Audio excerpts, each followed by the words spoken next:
其實喺現實生活中，Bitcoin 同 Ethereum 到底有咩實際用途呢？咁 Bitcoin 嘅應用場景其實就好集中嘅。第一，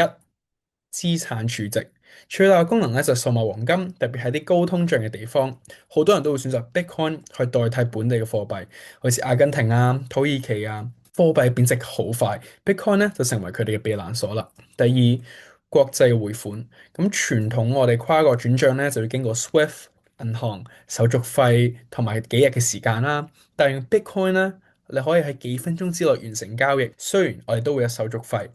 速度有限。第三就係抗審查、保私隱啦。喺某啲政權打壓言論自由啊，或者資產嘅國家，例如俄羅斯反戰分子啦，Bitcoin 其實提供咗一個相對自由同埋安全嘅資產儲存方法。Bitcoin 簡單啲嚟講啦，就係一個抗通脹、無國界、唔可以沒收嘅儲存工具。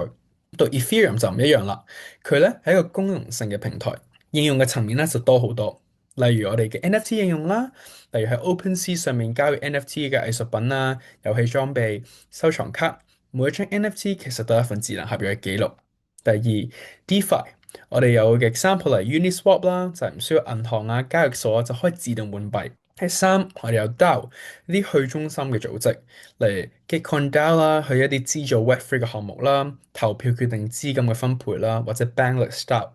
第四咧，我哋有啲 Web3 嘅社交平台，例如 Lens Protocol，咁用戶就擁有自己嘅內容，同時可以喺唔同嘅平台使用自己嘅 profile。咁第五，我哋有鏈上身份證明 ENS 或者我哋 Proof of Humanity 等等啦，都可以提供一啲身份認證啊、鏈上簽署啊，或者係一啲聲明系統。咁 Ethereum 嘅世界咧就唔止係錢，而係一個智能合約推動嘅新型互聯網經濟圈。